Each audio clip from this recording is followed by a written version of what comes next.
नमस्कार अनि हार्दिक स्वागत छ दर्शकबिन कार्यक्रम सगरमाथा विशेषमा म भूपाल लुइटेल। साबिक नेपाल कम्युनिस्ट पार्टी नेकपा जुन फागुन 23 को सर्वोच्च अदालतको फैसला पछाडि पूर्ववत अवस्थामा नेपाल कम्युनिस्ट पार्टी एकीकृत मार्क्सवादी लेनिनवादी अर्थात् नेकपा एमाले र माओवादी केन्द्रमा परिणत भइसके पछाडि तत्कालीन बेलाको त्यो पार्टीभित्रको अन्तर्विरोध अलिक बढ्ता अहिले नेकपा एमाले भित्र देखिएको छ। जुन संसदको सबैभन्दा ठुलो राजनैतिक दल त्यहाँभित्र सङ्कट यस कारण उत्पन्न भएको छ कि शीर्ष नेताहरूको जिम्मेवारी हेरफेर र यसरी व्याख्या भएको छ पदाधिकारी नै हटाइएको विषय र माओवादी केन्द्र जो प्रधानमन्त्री केपी शर्मा ओली नेकपा एमालेका अध्यक्ष केपी शर्मा ओलीसँग निकट रहेका नेताहरूलाई दिएको जिम्मेवारी यो विषयले त्यही भित्रको नेकपा एमाले भित्रको विगतदेखिको एउटा गुट सम्हाल्दै आएको समूह माधव कुमार नेपाल समूहले चरम असन्तुष्टि जनाएको छ। समानान्तर कमिटीहरू चलाउने घोषणा गरिसकेको छ र चैत्र 7 को कता कता त्यो केन्द्रीय समिति बैठकमा नजाने खालको अप्रत्यक्ष रूपमा घोषणा गरिरहेको अवस्था छ। उसले त्योभन्दा अगाडि राष्ट्रिय परिषदको बैठक बोलाइरहेको अवस्था छ।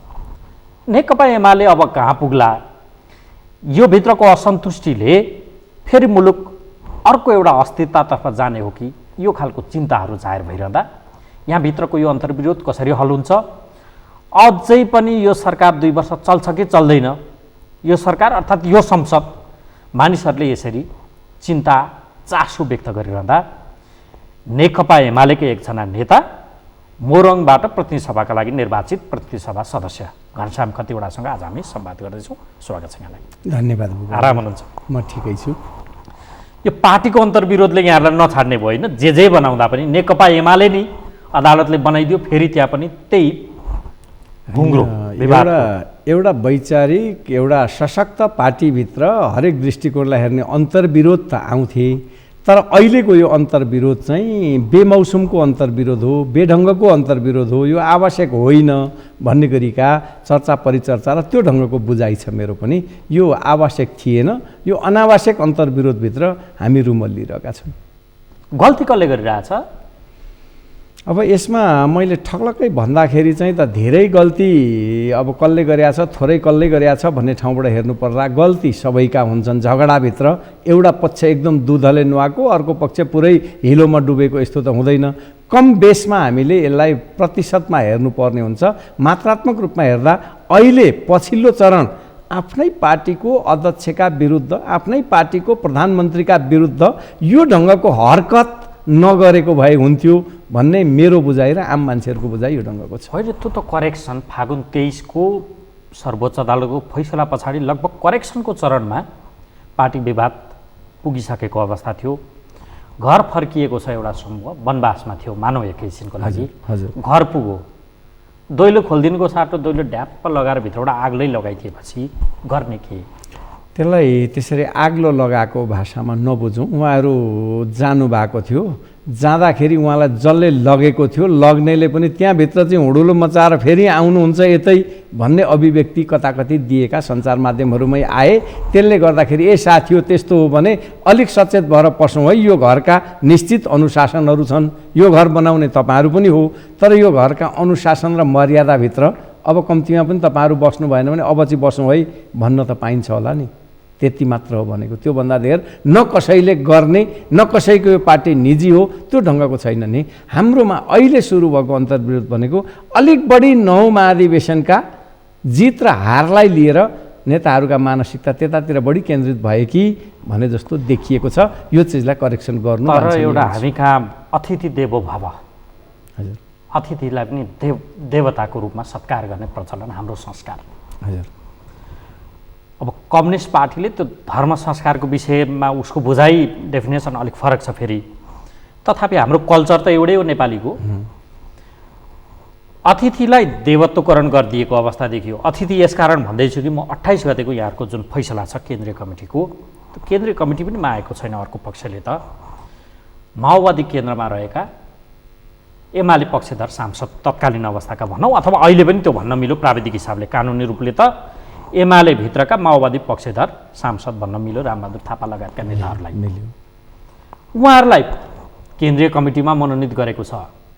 घर फर्क्यौँ भन्ने जो समूह छ यो एमाले बनाउनका लागि रगत पसिना बगाएको जो समूह छ, पार्टीको सङ्गठन निर्माणमा लागेको जन्मेदेखि आजसम्म, त्यो समूहलाई अपमान तिरस्कार हुने गरी दैलो लगायो, आगले ठोकियो। फेरि पनि मेरो तर्क त त्यही हो, तपाईँले जिम्मेवारी खोसियो। ठिक छ, त्यो बुझाइमा अलिकति फरक भयो होला उहाँहरूको जस्तो मलाई लाग्छ।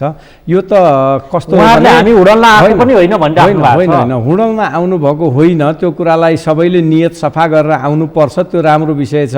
तर 28 गते भन्दा अगाडि, खास गरिकन 23 गते भन्दा अगाडि, 23 गतेभन्दा अगाडिका क्रियाकलापहरूलाई हेरेर 28 गतेसम्ममा धेरै कुरो बिग्रिने, धेरै कुरो हुँदाखेरि अस्थायी प्रबन्धका केही जिम्मेवारी बिचमा दिएको थियो। पार्टीका बैठक अलग अलग चलेका थिए। हिजो 23 गतेको फैसला नआउँदाखेरिसम्म कसले के भनियो त्यो ढङ्गलाई हेर्नु पर्यो। अनि 23 गतेको दिन आउनु अगाडि नेकपा माओवादी केन्द्र तात्कालीन हामी नेकपा भित्रै हुँदाखेरि चाहिँ कसलाई कति साथ दियो। घरमा आगो लागिरहेका बेला बाल्टीबाट पानी इरारबाट उगाएर छ्यापेर निभाएर सकुशल घर जोगाउने काम कसले गर्यो र कसले बिथोल्यो, त्यो चिज त इतिहासले मूल्याङ्कन गर्ला। तर यति कुरालाई लिएर मैले गोपालजी यहाँनिर तपाईँलाई अलिक मानिसहरूले त्यति मन पराउँदैन नै, एक पक्षधर मात्रै कुरा गरेको त्यति तपाईँलाई रुचाउनन्। अलिक तपाईँ तटस्थ, अलिक बौद्धिक, अलिक ब्रह्मले बुझेको बाध्यता छ भने फरक कुरा भयो।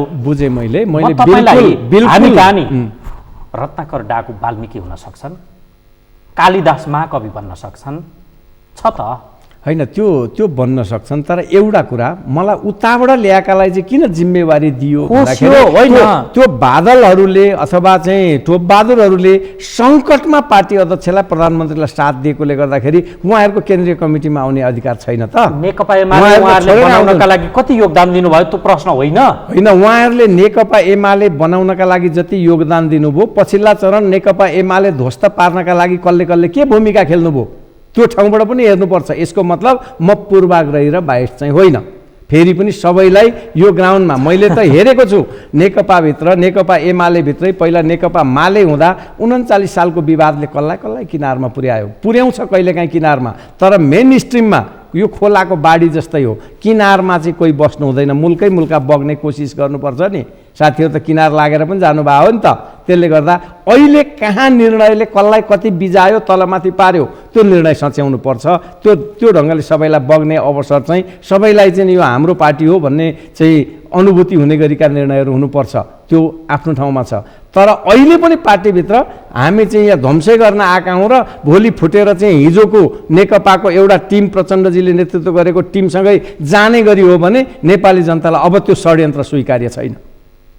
यो कुरा चाहिँ म अडानका साथ एकदम, म कसैसँग बाहेक छैन, मेरा सबै आदरणीय नेताहरू। तर नेकपा एमाले र सूर्य चिन्हका प्रति अब फेरि पनि हुडुलको र नडलको मचाउन चाहिँ पाइँदैन। यहाँभित्र प्रतिशोध साँधेर, पूर्वाग्रह साँधेर अब पुगेन भने हुँदैन, पूर्वाग्रह राख्नै हुँदैन। 23 गतेपछि त पूर्वाग्रह सबै सकिएको, सुनपानी छर्के जस्तो भइसकेको थिएन भने।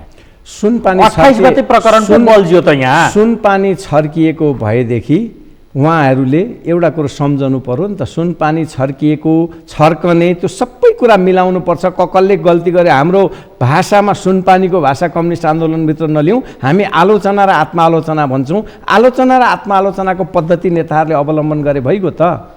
आफ्नै पार्टीको प्रधानमन्त्री, आफ्नै पार्टीको अध्यक्षलाई 19 बुँदाको चाहिँ आरोप पत्र लगाउने अनि उहाँहरूले चाहिँ साधारण सदस्य समेत नरहिकन गरेको चिजको रियलाइजेसन चाहिँ छैन। होइन, उरालेका थियो होला कसैले, फर्क्यौँ हामी भनिसक्नुभयो त उहाँले। फर्किनु भयो भने त कुरा उहाँले पनि पूर्वाग्रह खोजेको दैलो लगाइयो, आग्लो खोल्नुपर्छ, त्यो दैलो खोल्नुपर्छ। पटक्कै त्यस्तो गर्नु हुँदैन।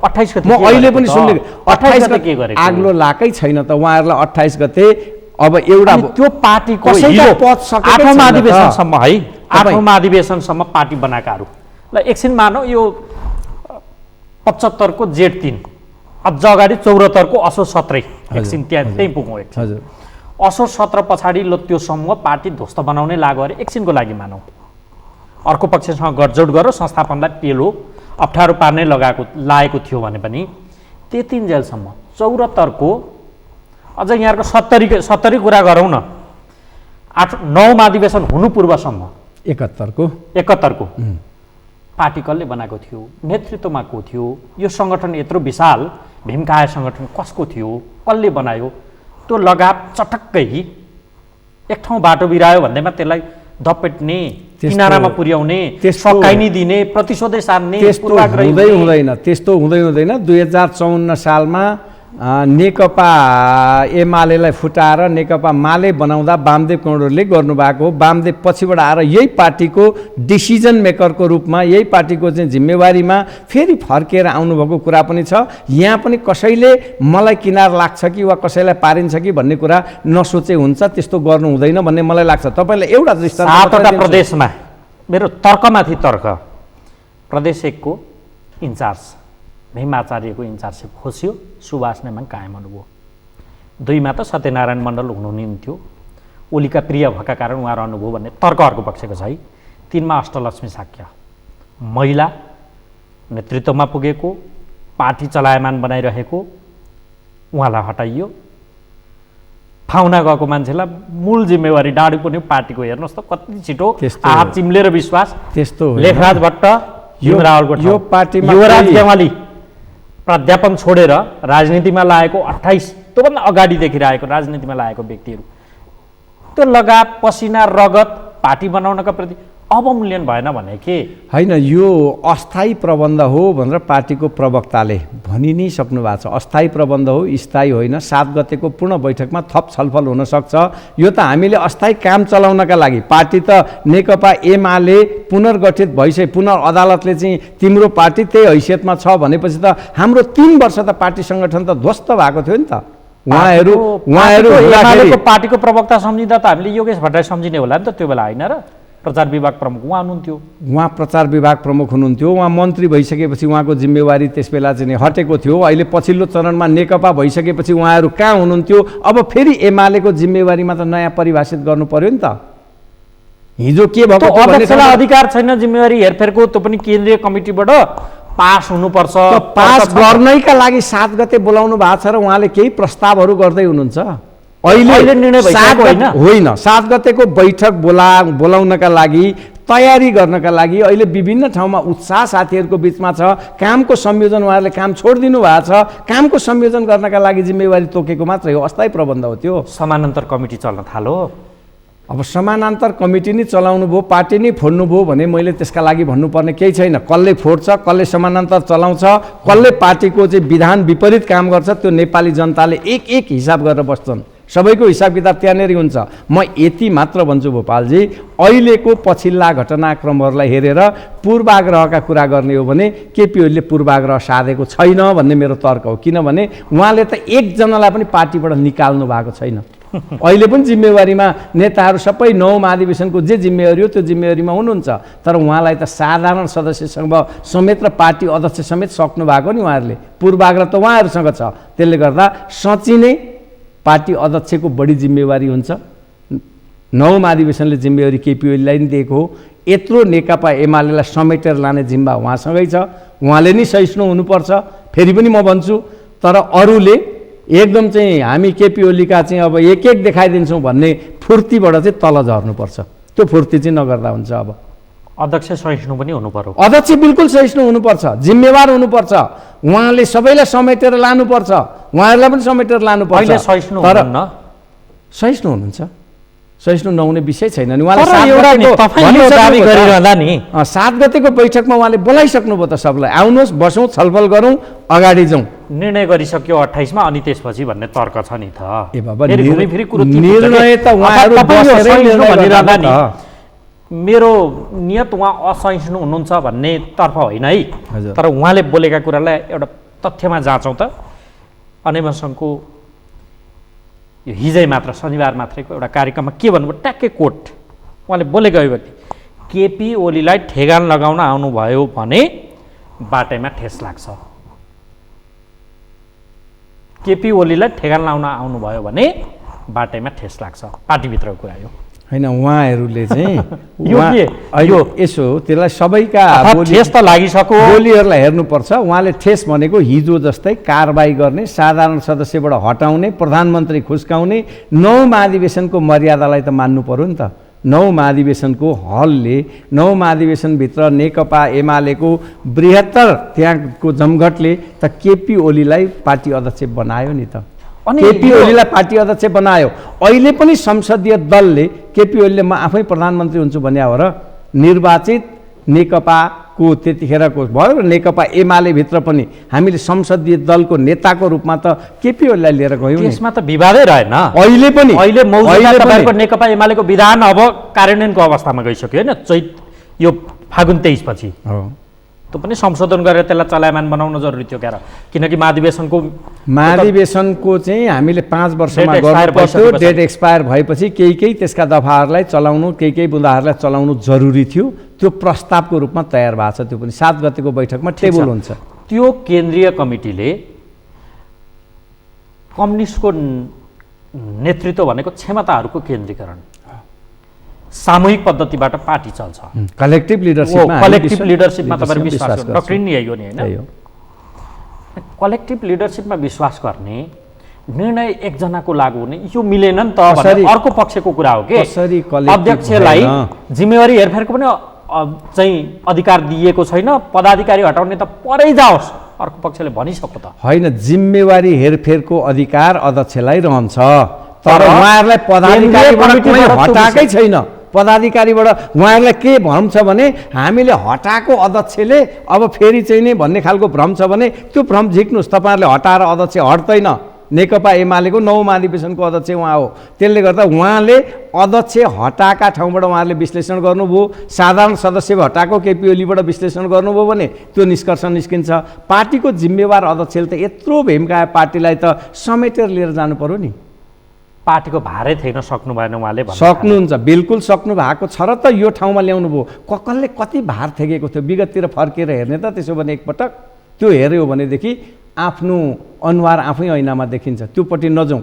कसले नेतृत्व गरे बेला पार्टीको आकार कत्रो भयो, कसले नेतृत्व गरे बेला पार्टीको लिङ्ग छुटिएन, त्यो छुचो कुरा हुन्छ हाम्रा लागि। त्यतातिर यो विषयमा प्रवेश नगरौँ। अहिलेको वर्तमान परिस्थितिमा 11 गते फागुनको निर्णयले सर्वोच्च अदालत वाह एकदम क्या न्याय दियो, क्या हाम्रो चाहिँ कानुनी राज्य भन्ने हिसाबले चाहिँ शक्ति पृथकीकरणको व्याख्या हुने, त्यही अदालतले दिएको 23 गतेको फैसलालाई सत्तनो सराप गर्ने यस्तो पनि विधि पद्धति हुन्छ पार्टीभित्र। त्यो ठाउँमा त्यो हेर्ने नजरहरूलाई सच्याएर आयो भने त्यो नजरलाई सच्याउनु पर्छ भन्ने हाम्रो कुरा हो। त नेकपा एमाले अहिले 23 गतेको निर्णयले नेकपा एमाले भएपछि कसले उहाँहरूलाई चाहिँ अलग भेला गर्ने राइट्स कुन विधानले दिएको छ? कुन विधान अन्तर्गत उहाँहरू राष्ट्रिय कार्यकर्ता भेला गर्दै हुनुहुन्छ? यस्तो खालको नचाहिँदो कुरा आफूले गरेको चाहिँ हेर्नु पर्दैन। 7 गतेको बैठक कल भएको छ, उहाँहरूले त्यहीँ जानुपर्छ, त्यहीँ जुझ्नुपर्छ र 7 गतेको बैठकबाट उहाँहरूका जिम्मेवारीहरू परिभाषित हुन्छन्। विधानमा के संशोधन गर्ने नगर्ने गर्नु सबै नेपाली जनताले त्यागपूर्ण बलिदानपूर्ण सङ्घर्षबाट स्थापित गरेको पार्टी हो, त्यसको नेताहरू हो उहाँहरू। त्यति हल्का टिप्पणी गरेर त्यति ढङ्गको बहकावमा लागेर जानुहुन्छ भनेको। राष्ट्रिय भेला हुँदैछ 3 र 4 मा, त्यो कुन विधान अन्तर्गत गर्दै हुनुहुन्छ? पार्टीको विधानले पद्धतिले भेला गर्न बैठक गर्नका लागि विधानै चाहिन्छ र मान्छे भेला हुनलाई होइन। मान्छे भेला हुनलाई पार्टीको गुटबन्दी हो। त्यो गुटबन्दी गर्न चाहिँ पाइँदैन पार्टीमा बसेर। गुटको एउटा बैठकले निर्णय गर्न पनि त पाइँदैन, उहाँहरूको मागै त्यही छ। बिल्कुल पाइँदैन। गुटले उहाँहरूले पनि चाहिँ अब एकदम पार्टी पुनर्स्थापित भएपछि टिका लाएर चाहिँ पेरिस डाँडाबाट बिदा भएर आउनु भएको छ। अनि पेरिस डाँडाबाट बिदा गर्नेले भन्नुहुन्छ त्यहाँभित्र हुलो मचाउनुहोस्, अनि तपाईँहरू चाहिँ पार्टी ब्रेक गरेर आउनुहोस्। उहाँहरूले पो भन्नुभयो, उहाँहरू स्वयंले त भन्नुभएको छैन नि त। होइन, उहाँले भनेपछि हामी सरकारलाई समर्थन कायमै राख्न प्रयत्न गर्छौँसम्म भन्नुभएको छ। उहाँकै कुरामा धेरै एजेन्डामा उहाँहरू सहमति भएपछि त्यो एजेन्डा चाहिँ हाम्रो होइन है भन्नु चाहिँ पर्दैन। उहाँहरूको ड्युटी होइन। उहाँले गलत बोल्नु है, त्यो हामी त्यसो गर्ने होइन, हामी यही घर निर्माण गर्ने हो चाहिँ भन्नु पर्दैन। शङ्का छ। तर नेताहरूले अब यो शङ्का उपशङ्का हुने ठाउँ दिनु हुँदैन। फेरि पनि म भन्छु, सहिष्णु ढङ्गले सबै नेताहरूले आफ्ना गल्ती रियलाइज गरेर नेकपा एमालेलाई नेतृत्व गरेर जानुहोस्। हिजोको नेकपा हुँदाको 3 वर्षको धङधङे बिर्सनुहोस्। यसले गलत वेमा लग्यो हामीलाई। एमाले फुट्यो भने अब यो समूह मानव 7 को बैठकमा गएन हुन्छ कि नजाने सम्भावना प्रबल छ। जान दिनुहुन्न, जानु हुँदैन। उहाँहरूले जानुभयो भने त्यसको मूल्याङ्कन त जनताले गर्लान्। तर कहिलेकाहीँ यस्तो उपद्रो नेपालको कम्युनिस्ट आन्दोलनमा भएको छ। 2054 सालमा पनि नहुनु पर्थ्यो, भएको थियो। त्यो बेला मलाई लाग्छ अहिले पनि हिसाब गर्ने हो भने झन्डै 50-60 सिट जति चाहिँ 500 भन्दा बढीको मतले हामीले हार्नु परेको थियो र सरकारै गुमेको थियो। त्यो बेला फुटाउनेहरूलाई थाहा होला। अहिले पनि त्यो दुर्दशातिर मुलुकलाई लाने हो भने फेरि पनि हामी त प्रतिस्पर्धाबाट श्रेष्ठता हासिल गर्ने बाटोतिर लाग्यौँ। दुर्दशामा लान बाँकी के नै रहेर अब? होइन, अहिलेसम्म केही भएको छैन। दुर्दशामा तपाईँहरू करिब 2 महिना प्रतिनिधि सभाको सदस्य नै होइन, भूतपूर्व सांसद भन्नु पर्यो हामीले। नेपालको बिचको 42 महिना तपाईँहरू नेकपाको नेता भन्नु पर्यो, आज एमालेको नेता भन्नु परेको छ। अनेक दुर्दशा त नेपालको राष्ट्रिय राजनीतिमा अनेक ढङ्गका उतार चढावहरू यो अहिलेको हाम्रो संविधान कार्यान्वयनको तहमा अनि 12 वर्षको त्यो जनयुद्ध भनिएको चाहिँ युद्ध, त्यस पछाडिको 62-63 को आन्दोलन, संविधान बनाउनै लागेको 12-13 वर्ष र 2007 सालमा हामीले प्रजातन्त्र ल्यायौँ है भनेदेखि यताका 70 वर्षहरू, लगभग ती 70 वर्षहरू हामी लोकतन्त्रको स्थायित्वको लागि अधिकार प्राप्त हुन्छ, फेरि खोसिन्छ। त्यही लडाइँमा, अधिकार प्राप्तिको लडाइँमा हामी अल्मलिएका छौँ। र जङ्गबहादुर र भीमसेन थापा बाहेक 38औं प्रधानमन्त्री हुँदासम्म 5 वर्ष कार्यकाल एकै पटक सकुशल पुरा गर्ने कोही प्रधानमन्त्री नहुँदा राजनीतिलाई स्थायित्व दिउँ न भन्ने कुरामा हाम्रो जोड रहेको। हामीले राजनीतिलाई स्थायित्व दिउँ, यहाँ लोभ पापलाई अलिकति निकालेर अगाडि जाउँ भन्दा फेरि पनि बिचमा दुर्घटना नै भयो, जुन दुर्घटना हुनुपर्ने थिएन। आफ्नै पार्टीको प्रधानमन्त्री, आफ्नै पार्टी अध्यक्षको राजीनामा जुन ढङ्गले मागेर आइयो, हामी भनिरहेछौँ राजीनामा, अध्यक्षबाट राजीनामा गर्ने ठाउँ महाधिवेशन हो। महाधिवेशनमा उहाँले ल महाधिवेशन अर्ली गरौँ, म उठ्दिनँ भन्नुभएकै हो। के का लागि उहाँका विरुद्धको षड्यन्त्र थियो? अनि म संसदीय दलबाट पुष्टि गर्नुहोस्, म दलको नेता छोडेर प्रधानमन्त्री छोडिदिन्छु, वा यो कार्यकाल पुरा गर्न दिनुहोस्, म अर्को कार्यकाल हुँदिनँ, मैले केही कामहरू अगाडि बढाएको छु, ती कामहरूलाई पुरा गरौँ। उहाँले त यति खुकुलै कुरा गर्नुभएको थियो त? के का लागिको लखेटाइ थियो? यो सबै कुरो राजनीतिभित्र आएको विकृति थियो। यो विकृतिलाई, विसङ्गतिलाई हामीले अब पनि फेरि पालिरहेर हुन्छ। त्यसले गर्दा म त भन्छु फेरि पनि पार्टी अध्यक्षले, प्रधानमन्त्रीले जिम्मेवार हुनैपर्छ। मेरो पनि माग हो, हुनुपर्छ, सबैलाई समेट्नुपर्छ। तर मलाई समेट्न, लु कसरी समेट्छौ समेट्यौ त भनेर जुरो हल्लाइरहेर चाहिँ अब नेकपा एमाले बन्दैन। त्यसले गर्दा यो पार्टी हिजोको झापा आन्दोलनको, विद्रोहको त्यो पेरिफेरीबाट, त्यो राप र तापबाट 2006 सालमा गठन भएको पार्टी छिन्न भिन्न भएको ठाउँबाट 2033 सालमा कोअर्डिनेसन केन्द्र बन्दै यसको एकीकरण प्रक्रिया अगाडि आएको छ र अहिले पनि हामी एकीकरण प्रक्रियामा छौँ। म भन्छु अहिले पनि माओवादी केन्द्रसँग केही विवाद भयो, ऋषि कट्टेलको पार्टी नेकपा भयो, नामका कारणले, संयोगले उहाँले लानुभयो, फेरि हामी पुनर्मुसीको भव आफ्ना आफ्ना पार्टीमा जाऊ भन्ने गरेको स्थिति भयो। यो ठाउँबाट हामीले पार्टीलाई बचाएर अब फेरि एकीकरण, फेरि एकता, फेरि सहकार्यको ठाउँमा जानुपर्छ। अनि आफूभित्र बाजेर शीर्ष नेताहरूले होला नि, म त हेर्छु भोपालजी, हाम्रा नेताहरूले अहिले तल जनताबाट तिरस्कृत हुने काम चाहिँ कसैले पनि नगर्नुहोस्। म पनि त्यो नगर्नका लागि तयार छु। म पनि एउटा प्रतिनिधि सभाको सदस्य, मेरा ठाउँमा म पनि जिम्मेवार नेता हुँला। म नगर्न, सबैलाई विभेद नगर्नका लागि म तयार छु। तर गैर राजनीतिक क्रियाकलाप गर्नका लागि त सबैले छोड्नु पर्यो नि। तपाईँ अहिले त्यहाँभित्र राखेर चाहिँ अनेक गर्ने मान्छेहरूले हिजो गरेका शब्दहरूमा रियलाइजेसन, हिजो गरिएका कुराहरूमा रियलाइजेसन, अनि अहिले भइरहेको नेतृत्वले पनि बायस नहुने कुरा आम पब्लिकले चाहेको त यही छ नि। अहिले आम पब्लिकले चाह्यो, आम पब्लिकको इच्छा विपरीत गयो भने त जो जान्छ त्यो खाडलमा पर्छ त। दुइटै त्यस्तै देखियो यो बिचमा। खैर त्यतातर्फ धेरै नजाउँ। आशंका छ, तपाईँले अघि एउटा शब्द मैले ख्याल गरिरहेको छु, हजुर, त्यो अर्को पक्षसँग हजुर उताका एजेन्डा ल्याएर यता हुल्ने हो कि आशंका?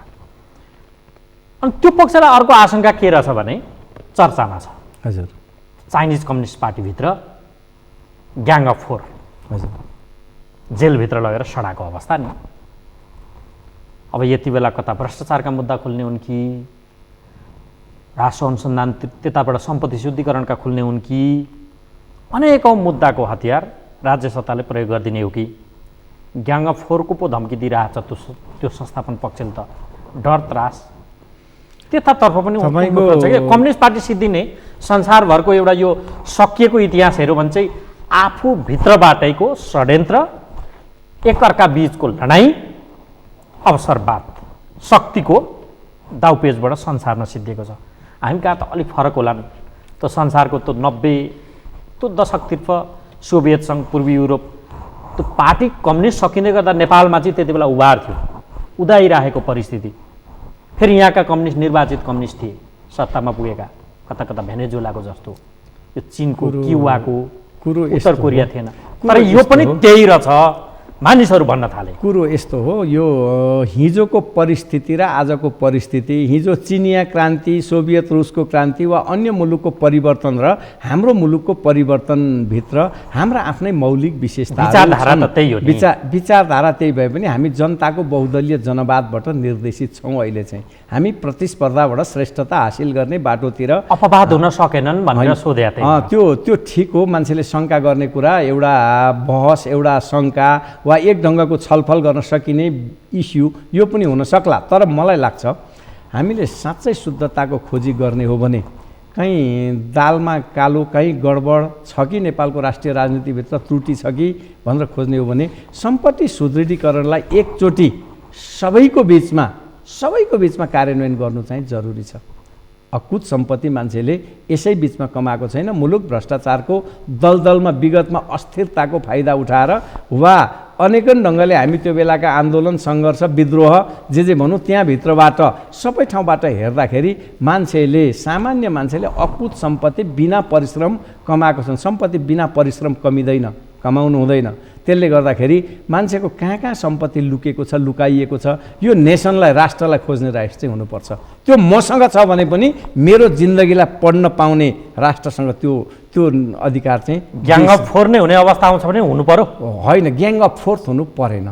ग्याङ अफ फोर्थ हुँदाखेरि को हुने, के हुने यो कुरो होइन। तर वास्तवमा सम्पत्ति सुदृढीकरणमा सबै राजनीतिक पार्टी, मैले हाम्रो एमालेभित्र मात्रै भने सबै राजनीतिक पार्टीभित्र सबै ठाउँमा नाजायज ढङ्गका भ्रष्टाचार छन् भने त्यसलाई, भ्रष्टाचारलाई चाहिँ हामीले शून्य सहनशीलतामा लानुपर्छ र कारबाहीको विषय हुनुपर्छ। यो त मैले पार्लियामेन्टभित्र पनि जोडदार उठाएको विषय। मानिसहरूले आकलन गरेको अथवा अर्को पक्षलाई डरको विषय खुलेर त भनेको छैन।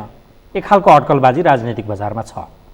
माधव नेपाललाई बारम्बार त्यो ललिता निवास फसाउन खोजिएको तर्क, प्रचण्डलाई कता कता क्यान्टोनमेन्टको विषय, युद्ध अपराधका विषय। अब यसैले पनि यो एकता भाँडियो। अब पार्टी नेकपाभित्रको यो भुङ्ग्रो यो निभ्नेवाला छैन। आगोमा घिउ मात्र होइन, पेट्रोल खनाउने काम हुँदैछ। अब मानिसहरू त्यो भन्दैछन्। मान्छेले गरिएका यी नजरअन्दाजका कुराहरू हुन्। त्यस्तो हाम्रा नेताहरूसँग त्यस्तो छ जस्तो मलाई लाग्दैन। तपाईँकै टिभीमा पनि मैले धेरै पटक नीतिगत निर्णय र त्यहाँभित्र वास्तवमा भ्रष्टाचारमै डुबेका कुराहरूको विषयमा बहस पहिला पनि गरिएकै थियो। त त्यो ढङ्गको मलाई लाग्दैन। हाम्रा नेताहरू त्यति घटिया ठाउँमा हुनुहुन्छ। जो घटिया हुनुहुन्छ उहाँहरूलाई कारबाही भएकै छ, थुना पर्नु भएकै छ। मुलुकमा भ्रष्टाचार नखोजिएको त होइन नि त, उदिनिएकै छ, धेरै चिज भएको छ। तर अझै बाँकी छ कतै भने त्यो मसँग छ भने पनि गर्नुपर्छ। जोसुकै होस् बाँकी राख्नुहुन्न। तर मलाई लाग्छ हाम्रा नेताहरू त्यस्तो कारबाहीको घटिया तर्फ जाँदैन। नेपालको नेकपा एमाले जान्न, त्यस्तो जाँदैन। अन्तिम अब यो सोधेन भने त्यत्तिकै अलिनुहुन्छ कार्यक्रम सरकारको विषय।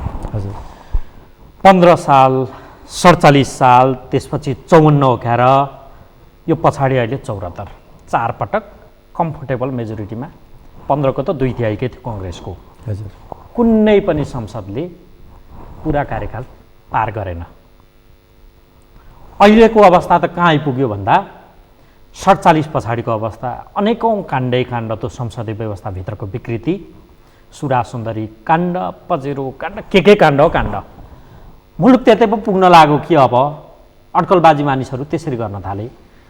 त्यो विकृतिबाट जोगिन्छ अहिलेको संसद। अब यो 2 वर्ष बाँकी रहँदा मलाई लाग्छ संसद जोगिन्छ। तर यति कुरा हो, दलका लिडरहरूले कसले सरकार बनाउने हो, प्रष्ट उहाँहरूका आफ्ना चाहिँ गठबन्धन गर्ने तर्कहरू, सहमतिहरू, सम्झौताहरू के हुन्छन्, त्यसमा उभिएर गठबन्धन गरेर जानु वाञ्छनीय हुन्छ कि यो फागुन 11 गते संसद एकपटक निर्वाचनमा गइ नै सकेका थियो, निर्वाचनमै जान दिनु पर्थ्यो, होइन अदालतले यसलाई पुनर्बहाली गरेपछि यसको कार्यकाल अब 2 वर्ष चल्न दिनु उपयुक्त हुन्छ। अहिलेकै प्रधानमन्त्री निरन्तरता रहेर या प्रधानमन्त्रीले भनिदिइसक्नुभयो, मैले विश्वासको मत लिन्छु, मलाई काम गर्न दिनुहोस्, विश्वासको मत दिनुहोस्, म 2 वर्ष काम गर्छु। नेकपा माओवादी केन्द्रले उसले विश्वासको मत फिर्ता लियो भने मलाई चाहिँ अब हाम्रो समर्थन फिर्ता लियो भने त्यस पछाडि चाहिँ तर समर्थन फिर्ता नलिने रे अविश्वासको प्रस्ताव पो लाने रे त होइन, अविश्वासको प्रस्ताव लगेर अब सङ्ख्या पुर्याउनु भयो भने अब विश्वासको मत लिनु प्रधानमन्त्रीले पर्छ। अथवा अहिले प्रधानमन्त्रीले प्रष्ट के भन्नुभएको छ भने म सरकारमा रहेर काम गर्न दिनुहुन्छ, मैले केही थालेका कामहरू छन् त्यसलाई म पुरा गर्ने गरी त्यो ढङ्गले चाहिँ नेसनको हितमा काम गर्छु, होइन भने म त जिम्मेवार, म त लोकतन्त्रमा विश्वास गर्ने मान्छे हो, जिम्मेवार प्रतिपक्षको रूपमा बस्छु त भनिसक्नुभयो नि उहाँले। भनेपछि सरकार टिकाउनका लागि सामदाम दण्डभेद प्रयोग हुन्न, त्यो विकृतिमा फस्नु पनि हुन्न, कुनै पनि दलले फस्नुहुन्न। भोलि त मुलुक चलाउने त यही राजनीतिक सिनमा देखिएकै दलहरूले हो नि त। त्यसले गर्दाखेरि यो महत्त्वपूर्ण समय र संवादका लागि यहाँलाई धन्यवाद। धन्यवाद भोपालजी। सगरमाथा टेलिभिजन हेरिरहनुभएका श्रोताहरू र तपाईँलाई समसामयिक विषयमा केही मेरा विचार राख्ने मौका दिनुभयो, धन्यवाद। र आदरणीय दर्शकहरू, कार्यक्रमको निर्धारित समय सक्यो। आज हामीले नेकपा एमालेका नेता मोरङबाट प्रतिनिधि सभाका लागि निर्वाचित प्रतिनिधि सभा सदस्य घनश्याम खतिवडासँग समसामयिक राजनैतिक विषय नेकपा एमाले भित्रको विवादलाई अलिक बढी केन्द्रमा राखेर संवाद गऱ्यौँ। फेरि तपाईँ हाम्रो भोलि पनि भेट हुने नै छ। आजलाई हामीलाई बिदा दिनुहोस्। नमस्कार।